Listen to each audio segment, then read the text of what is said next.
बिस्मिल्लाहिर्रहमानिर्रहीम। अस्सलाम वालेकुम। आज है जी अंडों की कहानी। क्योंकि मेरा ब्लड प्रेशर काफ़ी हाई रह रहा है, तो जो मेरे खैर ख्वाह हैं उन्होंने काफ़ी मैसेजेस किए हुए हैं और इंस्टा के ऊपर भी है कि एग्स जो है ना मुझे ना दें।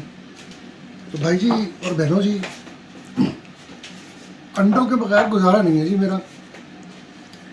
एक तो मेरी डाइट में लिखे हुए हैं कि आपने हफ्ते में कम से कम 8 अंडे खाने हैं, इससे ज़्यादा अगर खाने हैं तो फिर जर्दी निकाल के खाने हैं, जितने मर्जी खाएं। प्रोटीन खानी बड़ी ज़रूरी है, क्योंकि जब डायलिसिस होता है तो आपके जो डायलिसिस के दौरान जो आपके बॉडी के अंदर से प्रोटीन निकल जाती है, कैसे आपके मसल्स में से वो श्रेड होके वो निकल के तोड़ के जो डायलिसिस वो इतना प्रोसीजर इस तरह का है क्योंकि नेचुरल नहीं है ना, मशीन के ऊपर है। तो डायलिसिस के दौरान आपकी बॉडी को स्ट्रिप कर दिया जाता है प्रोटीन से। वो प्रोटीन कहाँ से आती है? आपके मसल्स में से। तो मेरे साथ भी यही स्टोरी चल रही है। डायलिसिस में जितनी प्रोटीन मेरी निकल रही है उतनी अंदर जा नहीं रही, मेरे से खाया नहीं जा रहा। मीट मेरे से बिल्कुल नहीं खाया जा रहा, दालें मेरे से नहीं खाई जा रही। आज जाके प्रोटीन में ना ज़बरदस्ती मैं खाऊं तो मैं चिकन थोड़ा खा रहा हूँ, और वो भी मैंने खाया बड़े हफ्तों के बाद कल रात को थोड़ा सा, शुक्र है अल्लाह का, और बड़ा ज़बरदस्ती खाया मैंने। कोई भी चीज़, ये दालें खा लूँ, ये चिकन या मटन खा लूँ तो मुझे उल्टी आ जाती है। प्रोटीन में इस वक्त अंडे ही खाए जा रहे हैं मेरे से, वो उबले हुए हों या वो फ्राइड हों। इवन के आमलेट जो है ना, वो उनका वो सादा आमलेट वो काली मिर्चें और लाल मिर्चें डाल के बस वही मेरे से खाया जा रहा है, और मेरे से कोई डाइट खाई नहीं जा रही। और तेज़ी से मेरा वज़न जो है वो कम हुआ है, टारगेट वेट से बहुत ज़्यादा कम हो चुका है। डॉक्टर ने मुझे वार्न भी किया है कि अगर ऐसे ही चलता रहा तो आपके फिर वो नाक में नाली डाल के आपको फूड खिलाना पड़ेगा, कि अपनी डाइट का ख्याल करो कि बहुत ज़्यादा तुम्हारा वज़न गिर रहा है। तो ये मेरी मतलब बाजू, यहाँ से मेरी लेग्स, कंधे, गर्दन, ये यहाँ सब से जो मसल मैस है ये कम हुआ है। फिर जी प्रोटीन बड़ी ज़रूरी है। ये एक दवाई है, ये वाटर टैबलेट जिसको कहते हैं। किधर गई ये वाली? कहाँ रखी है यार? तो ये कहाँ है? ये वाली, हाँ, ये जो है वाटर टैबलेट। तो इसके अंदर भी उन्होंने लिखा हुआ है कि प्रोटीन इनटेक बड़ी ज़रूरी है, कि आपकी बॉडी में इनफ प्रोटीन होनी चाहिए। अगर इनफ प्रोटीन नहीं है तो ये दवाई आपको नुकसान देगी। वाटर टैबलेट है, इसका काम क्या है? जो ज़्यादा पानी है, जो जिस्म फूल जाता है, जिनकी किडनी, लिवर वगैरह ये ख़राब हो जाए तो उनके अंदर पानी जमा होना शुरू होता है। जिनको हाई ब्लड प्रेशर की प्रॉब्लम हो उनमें भी बॉडी के अंदर पानी इकट्ठा होना शुरू हो जाता है, तो ये दवाई उसके काम आती है। लेकिन इसके पर्चे में भी उन्होंने लिखा हुआ है कि तुम्हारे अंदर प्रोटीन ज़्यादा होनी चाहिए। इस वक्त मेरे पास सोर्स ऑफ प्रोटीन जो सिर्फ है, जो वो बोतलें दी हैं इन्होंने, वो जो मिल्क शेक्स से दी हैं, है ना जी, उधर की बढ़ा देंगे थोड़ी। तो प्रोटीन की उसको बढ़ाने के लिए साथ ये भी दिए उन्होंने पीने के लिए। इंतहाई मीठे हैं, बहुत ज़्यादा मीठे हैं ये, पर ये जो है ना 2 बोतलें उन्होंने कहीं हुई हैं पीने के लिए दिन में। तो अलग अलग फ्लेवर हैं, स्ट्रॉबेरी है, वनीला है, और भी हैं, कैपुचिनो भी है, वो थोड़ा बेहतर है। तो साथ ये भी पीने हैं, साथ प्रोटीन और भी खानी है। तो मतलब रेगुलर बेसिस पे जो डाइटिशियन है वो भी मेरे से मुलाकात करते हैं वार्ड पे आके, और जो नर्सें हैं वो भी अपडेट करती रहती हैं। मेरे जो रिकॉर्ड्स हैं सभी पेशेंट्स के कंप्यूटर पे अपडेट हो जाते हैं। जब मैं जाता हूँ अपना कार्ड को मैं स्वाइप करता हूँ, जो कार्ड दिया उन्होंने, तो वो फिर मुझे आके बता देते भाई तेरी ये सिचुएशन है, यहाँ तेरी रिपोर्टें ये आई है ब्लड की, तो ये सिचुएशन है, ये डाइट है। तो उसको मैं कोशिश कर रहा हूँ फॉलो करने की, जो बल्कि वो कह रहे हैं और खाने के लिए मेरे से खाया नहीं जा रहा। तो आई अंडरस्टैंड, खैर ख्वाह लोग हैं, लेकिन मेरे पास अभी चॉइस नहीं है कुछ और। अगर मैंने अंडे भी छोड़ दिए तो फिर वो नाक में ट्यूब चली जाएगी मेरे, तो मैं उससे बचना चाह रहा हूँ, बड़ी कोशिश कर रहा हूँ मैं। वीटाबिक्स में इतनी को प्रोटीन ख़ास है नहीं है, खा लेता हूँ कभी कभी वीटाबिक्स, पर वो भी ज़बरदस्ती, उसमें भी दूध डालना पड़ता है, दूध में भी सॉल्ट की मिकदार होती है। सॉल्ट वैसे अच्छा नहीं लग रहा मुझे, अलाउड है एक सर्टन अमाउंट सॉल्ट की, पर वो कहीं पे भी थोड़ा सा भी टच होता है मुझे बड़ा गंदा टेस्ट आता है उसका। क्योंकि ज़ुबान के ऊपर जो मुझे वो प्रॉब्लम हुई है वो डॉक्टर ने मुझे बताया, क्योंकि इम्यूनिटी लो है उसकी वजह से वो ठीक नहीं हो रहा। अल्लाह मालिक है, जब शिफा आनी है तभी आनी है, बाकी टेस्ट है, इम्तिहान है, अप एंड डाउन होता रहता है. कभी कभी लगता है मैं सही हो गया हूँ, पर वो लगता ही है मुझे ज़हनी तौर पे हुआ नहीं होता मैं असल में. तो बस कोई नहीं, दुआएं आपकी सबकी हैं और हिना हंसाती रहती है. तो शुक्र है अल्लाह ताला का कि बहुत अच्छी जगह पे हूँ, बहुत अच्छा ध्यान रखा जा रहा है. बस अप्स एंड डाउन्स हर किसी की लाइफ में आते हैं, तो बड़ी कोशिश कर रहा हूँ मैं पॉजिटिव रहने की, लेकिन वो चलता रहता है यार, सबका चलता है.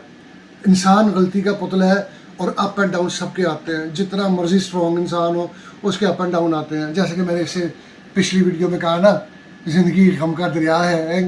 किसी ने डूब के जाना, किसी ने तैर के जाना, किसी ने कश्ती में जाना.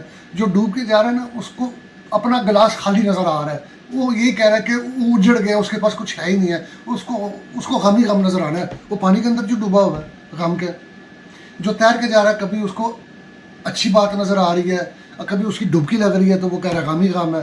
और जो कश्ती में जा रहा है वो भूल गया, वो छोड़ दिया, उसने अल्लाह के हवाले कर दिया सब कुछ. कश्ती में बैठ के आराम से जा रहा है, पहुंच जाएगा साहिल पे, वो दूसरे किनारे इंशाल्लाह पहुंच जाएगा. वो टेंशन लेने की फ़ायदा नहीं है. तो मैं कोशिश कर रहा हूँ कि ये जो मैं तैर रहा हूँ ना, इसमें से निकल के मैं कश्ती में बैठूँ.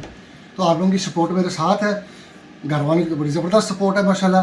आप लोगों की बहुत ज़बरदस्त सपोर्ट है. इंस्टा के ऊपर बहुत प्यारे और अच्छे और इतने मतलब पर्सनल मैसेज होते हैं, देख के कई बार मैं रो भी पड़ता हूँ और बड़ा अच्छा लगता है कि लोग मेरे से कनेक्ट कर रहे हैं. अच्छा फील होता है यार, बड़ी अच्छी फीलिंग होती है. तो वो ये नहीं है कि मैं आप अपनी पर्सनल लाइफ को एक्सप्लोर करके बैठ गया हूँ. यार फीलिंग्स हैं, काफ़ी सारे लोग नहीं शेयर करते, दबा के बैठ जाते हैं. आई एम मेरे ख्याल में कि इंस्टा पे सुबह काफ़ी लंबी किसी से बात हो रही थी, तो उन्होंने मुझे बोला कि ये आपके लिए जैसे ना थेरेपी है. तो वाकई एक किस्म की थेरेपी है. Let it out, share it with the people. लोगों के साथ शेयर करो, आवाम के साथ शेयर करो, प्यारों के साथ शेयर करो. प्यारे ही हैं तो आप लोग देख रहे हैं, कमेंट कर रहे हैं और एडवाइस दे रहे हैं, केयर करते हैं तो आप कर रहे हैं. ठीक है, तो माशाल्लाह बहुत शुक्रिया आप सबकी एडवाइस का. लेकिन मैंने आपको बताया ना कि मैं किस चीज़ में स्टक हूँ, अंडे नहीं मैं चढ़ सकता जी. ठीक है ना, तो अल्लाह बेहतर करे. बहरहाल दवाइयाँ एक्स्ट्रा और दी हैं उन्होंने मुझे खाने के लिए, अल्लाह करे उनसे आराम आ जाए. एक एक्स्ट्रा दवाई उन्होंने इसके लिए भी दी है, तो दुआ कर रहा हूँ कि उससे मुझे आराम आए इंशाल्लाह ताला. बाकी ये है कि ड्राइविंग जो है मुझे बड़ी पसंद होती थी. तो फ़िलहाल मैं ड्राइव कर नहीं सकता. तो और जो हॉबीज़ है उनमें मुझे DIY बड़ी पसंद थी, वो भी अभी कर नहीं सकता मैं. तो कोई नई हॉबी जो है ना वो पैदा करनी पड़ेगी. किसी ने सजेस्ट किया था बुक्स रीड वगैरह कर लें. हाँ अच्छा, वापस आना पड़ेगा. पहले रीड किया करते थे बुक्स किसी ज़माने में, नहीं छुप के छोटे होते थे वो नावल पढ़ने होते थे, टॉर्च ऑन कर करके पढ़ते थे कि अम्मी अबू को पता ना लगे अजय तक जागने पे हैं. टॉर्चें होती थी, टॉर्चें ऑन करके छुप के नावल पढ़ते होते थे हम कि सुबह स्कूल जाना तो अभी सो ही रहे. तो बस छूटते छूटते ऐसा बुक रीडिंग की भी हैबिट छूट गई, बिजी इतने होंगे. तो अब खैर अब फ्री टाइम है, तो देखते हैं शायद कुछ रीडिंग करें बुक्स वगैरह की. मतलब आदत बनानी पड़ेगी. इतना इजी नहीं होता. कुछ जो फिज़िकल एक्टिविटी में रहा हो ना, उसके लिए ना चैन से बैठ के कोई हॉबी करना ना बड़ा मुश्किल काम है. सजेशन तो मतलब इस वक्त सूटेबल तो यही है मुझे कि मैं कोई लाइट सा काम ही करूं. जैसे कि मैंने बताया था कि इवन ब्रश करते हुए मुझे ना वो सॉरी हार्ट बीट जो है बड़ी तेज़ हो जाती मेरी. तो क्योंकि वो ऑक्सीजन सही पहुंच नहीं रही होती, तो टाइम लगेगा. 1 ईयर उन्होंने मुझे दिया कि ईपो के जो इंजेक्शन लग रहे हैं कि वो बोन मैरो को जाके नेचुरली ट्रिगर करेगा कि और ब्लड सेल्स बनाने हैं. तो वो जब बनेंगे रेड ब्लड सेल्स, तो वो फिर ऑक्सीजन पूरी पहुंचनी शुरू होगी. मेरा 120 होना चाहिए ब्लड काउंट, तो मेरा वो थोड़ा सा ऊपर जाता है, वो फिर दोबारा 60 पे आ जाता है, 70 पे आ जाता है. तो इधर ही रह रहा है. तो ब्लड ट्रांसफ्यूजन 3 किए थे उन्होंने मेरे, वो कामयाब नहीं हुए. तो थोड़ा से ऊपर गया था, फिर वो नहीं इतने कामयाब रहे. तो वो होता है मतलब कि कई लोगों को में सही रह जाता है तो वो जल्दी उनका ब्लड काउंट ऊपर आ जाता है, पर मेरे लिए वो काम नहीं कर सके. 3 बार ट्राई किया उन्होंने. तो मेरे लिए ये लॉन्ग टर्म है. और जो वैस्कुलाइटिस का है वो भी उसको 1 ईयर लगेगा. जब दोबारा कीमोथेरेपी करेंगे तो वो बॉडी में से निकल जाएगा. तो फिर किडनी ट्रांसप्लांट होगा, क्योंकि मैं हूँ किडनी फेलियर पे, स्टेज जो 5 है, last stage, end of life of kidney जो होती है, स्टेज 5 पे हूँ मैं. तो लेकिन जब तक वेस्कुलाइटिस जो है वो ख़त्म नहीं होता और जब तक मेरे ये हीमोग्लोबिन लेवल्स ये ऊपर नहीं आते, मेरी सर्जरी वैसे नहीं हो सकती। और इम्यूनिटी का जो प्रॉब्लम है वो जब तक सॉर्ट आउट नहीं होता तो वो सर्जरी कर नहीं सकते, सर्जरी करेंगे तो वो हील नहीं हो सकूँगा मैं। तो मतलब काफ़ी सारी कॉम्प्लिकेशंस है, they have to look into a lot of things. तो ऑब्वियसली ब्लड प्रेशर को भी कंट्रोल करना है, तो कोशिश करता हूँ मैं खुश रहूँ। आप लोग भी बहुत ज़्यादा कमेंट करते हैं, बड़े अच्छे कमेंट करते हैं, तो इंशाल्लाह ताला दुआ में याद रखें।